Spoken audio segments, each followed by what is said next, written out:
Bien, enfin. Y a-t-il des professionnels de santé dans la salle? Oui, quelques-uns. Alors je m'adresse à tout le monde. Pensez-vous qu'un diabète, qu'une insuffisance cardiaque, qu'un cancer, qu'une polyarthrite puisse être secondaire à des violences conjugales? La réponse est oui. On a prouvé depuis 1998 que toutes les pathologies que je viens de citer surviennent plus fréquemment chez les personnes qui ont subi un ou plusieurs psychotraumatismes. Le psychotrauma, qu'est-ce que c'est? C'est quand on a le sentiment que la mort est imminente pour soi ou pour son entourage, comme par exemple dans un attentat, lorsqu'on est victime ou témoin d'un attentat. Pourquoi? Parce que notre cerveau n'est pas programmé pour vivre de telles violences. En fait, le psychotrauma survient quand on a des situations de violence intenses, extrêmes, pour lesquelles nous ne sommes pas préparés ni programmés. Ça n'est pas dans nos gènes. Quand une antilope ou une gazelle va boire au marigot, elle est programmée pour avoir peur d'un lion qui s'approche d'elle.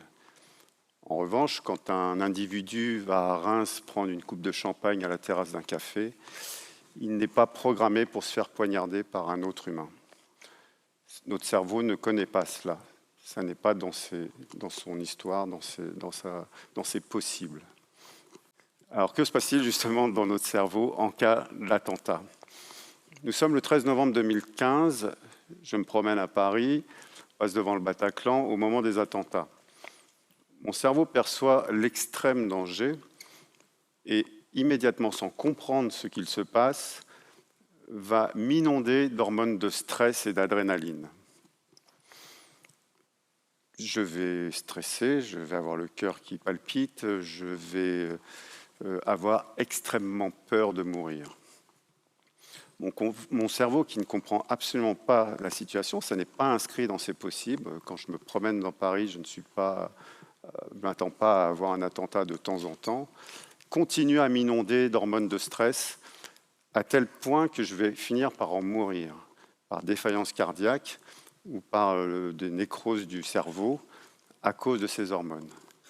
Alors comme la nature est bien faite, mon cerveau va me préserver, va se protéger en disjonctant.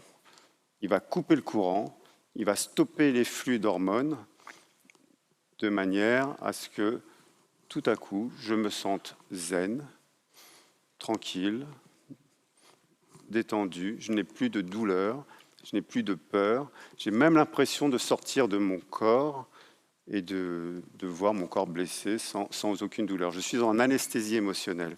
Je suis totalement dissocié du contexte. C'est d'ailleurs ce qu'on appelle la dissociation traumatique. Cette dissociation, on la retrouve chez les femmes victimes de viol qui ont l'air de se laisser faire, d'être passives. C'est tout au moins ce que va dire l'avocat du violeur en disant elle était consentante, c'était un accord tacite, alors que non. Une femme qui subit un viol, si elle reste passive, ce n'est pas un consentement, c'est parce qu'elle est dissociée pour survivre. Son cerveau a coupé les flux d'hormones de manière à ce qu'elle ne meure pas. Dans la dissociation, l'événement passe en mémoire dans un mauvais endroit du cerveau, ce qu'on appelle la mémoire traumatique. Cette mémoire traumatique, elle est totalement ingérable. Elle vous envoie des idées flash, des pensées intrusives, des idées absolument horribles, des images horribles, des cauchemars, qui vont vous mettre dans un état de stress intense, de panique, de façon totalement inopinée, impromptue, comme ça, baladée, et puis tout à coup, vous vous retrouvez dans un état de stress comme au jour de l'attentat. Pour éviter ces attaques de stress et de panique, vous allez éviter toutes les situations qui pourraient vous évoquer un tant soit peu l'événement traumatique. Vous ne passerez plus devant le Bataclan, vous n'irez plus boire une coupe de champagne à la terrasse d'un café à Reims. Cette mémoire traumatique totalement ingérable, que vous ne pouvez pas gérer, ne va pas s'estomper avec le temps. La bonne nouvelle, c'est qu'on peut la guérir, pas seul. C'est-à-dire que vous, malgré la plus grande force mentale du monde, vous ne pouvez pas gérer votre cerveau. Il fait ce qu'il veut. La bonne nouvelle, c'est qu'on peut traiter en faisant des psychothérapies adaptées au psychotrauma. Donc, il y en a pas mal. Elles sont toutes efficaces, le MDR, l'hypnose, etc., qui vont avoir comme mission de ranger cette mémoire traumatique qui est au mauvais endroit dans le bon endroit du cerveau, là où il y a tous les autres souvenirs. Ces conduites d'évitement, tout ça, donc, ne vont pas s'estomper tout seuls sans un traitement. Elles vont, le psychotrauma, la mémoire traumatique, donc pourquoi cela entraîne, en plus de tous les phénomènes psychologiques que je viens de citer, des maladies chroniques. Il y a 2 raisons qui expliquent ces phénomènes. La première raison, c'est la baisse de l'immunité, de la capacité à se défendre. Croire que donner une claque à un enfant va l'endurcir, va le renforcer, est totalement faux. Quand on frappe quelqu'un, plus on le frappe, plus on l'affaiblit. Dans un match de boxe, le boxeur qui prend le plus de coups va être celui qui s'affaiblit et qui va perdre le match. Une victime de violence, plus elle subit des violences, qu'elles soient physiques ou psychologiques, plus elle s'affaiblit, plus elle devient perméable, accessible aux agressions de l'agresseur, bien entendu, mais aux agressions extérieures, comme les infections, les maladies chroniques. La deuxième raison, qui est plus étonnante encore, c'est qu'il y a des modifications génétiques. Nos gènes peuvent se modifier en fonction de notre environnement ou de notre façon de vivre. Par exemple, si vous partez de Reims demain pour aller vivre à 4000 mètres d'altitude dans la montagne, vos gènes vont se modifier légèrement pour vous permettre de vous adapter à ce nouvel environnement. Vous serez plus résistant à l'altitude, au manque d'oxygène, au froid, et peut-être même que vous aurez une appétence plus marquée pour le vin chaud plutôt que le champagne, mais ça, je ne pense pas. Donc, ces phénomènes de modification génétique, qu'on appelle épigénétique, il a été prouvé scientifiquement, biologiquement, que le psychotraumatisme, les psychotraumatismes entraînaient des modifications génétiques, épigénétiques, qui peuvent favoriser la survenue de pathologies inflammatoires, auto-immunes, cancéreuses, hormonales, donc des maladies chroniques. La bonne nouvelle, parce que je n'apporte pas que des mauvaises nouvelles, j'espère, la bonne nouvelle, c'est que ces modifications génétiques sont réversibles. C'est-à-dire qu'en changeant l'environnement, de nouveau, on peut changer l'écriture de ces gènes. Et en faisant disparaître le climat de violence, en traitant le psychotraumatisme, on a des réparations des gènes et donc des disparitions de ces modifications.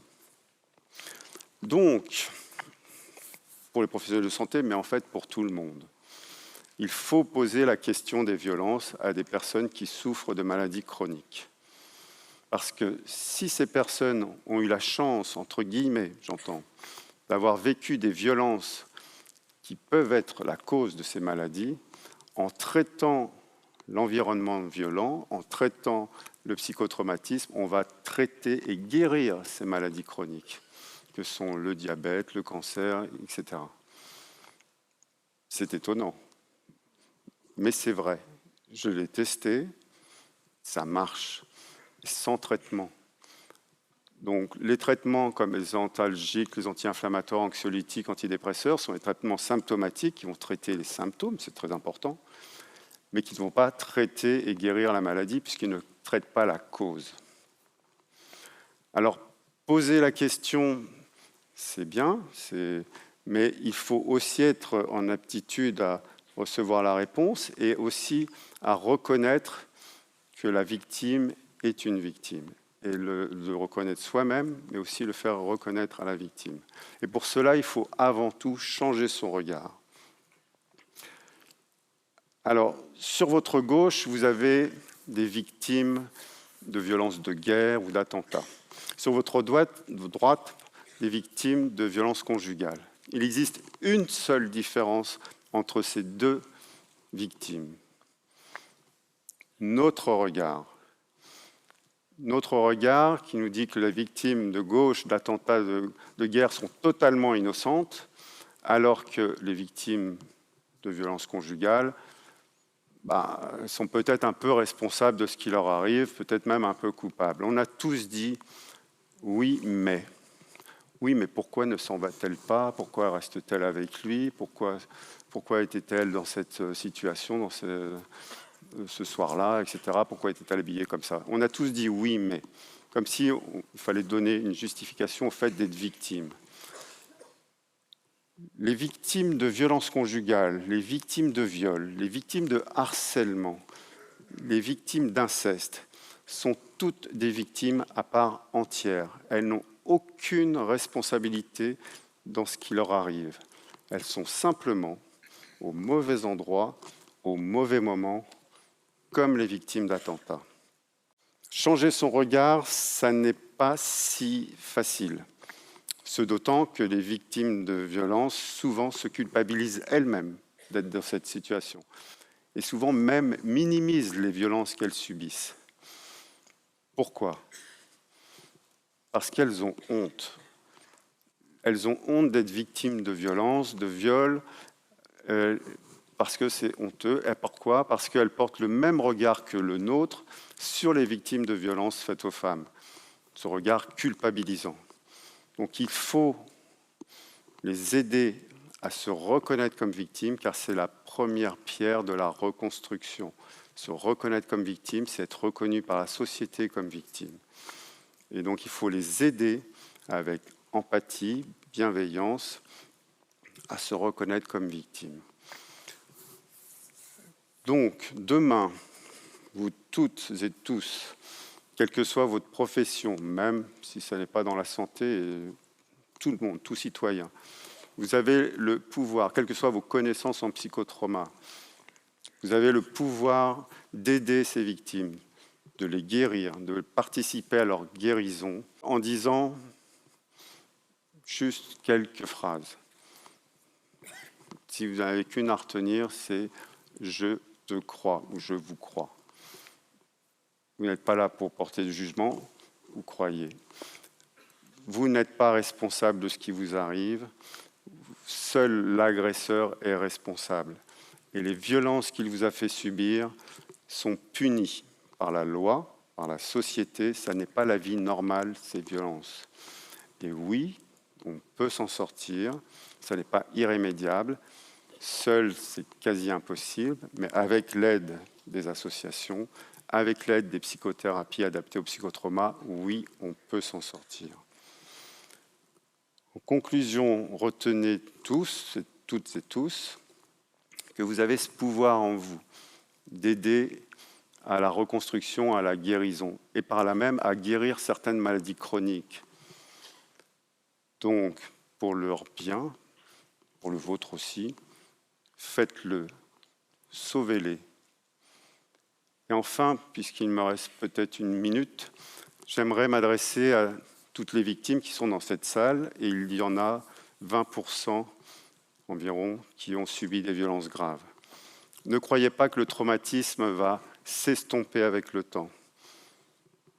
Si vous avez encore des stress inexpliqués, des cauchemars, des idées intrusives, ça n'est pas de la folie, c'est votre mémoire traumatique qui vous fait souffrir. Seul, vous n'arriverez jamais à la gérer. C'est comme ça. Il faut vous faire aider. Avec de l'aide, oui. Vous avez le pouvoir de faire quelque chose. Une seule chose, qui n'est pas facile, mais que vous pouvez faire. Il faut prendre le temps d'y penser, prendre votre temps pour vous lancer pour sortir de cette influence du silence qui règne autour de vous en tant que victime.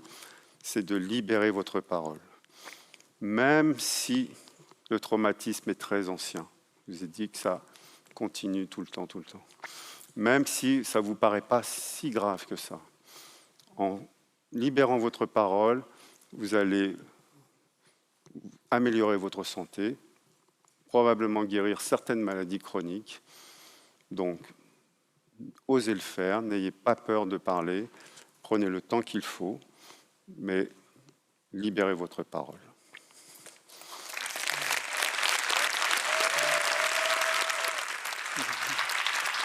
Merci.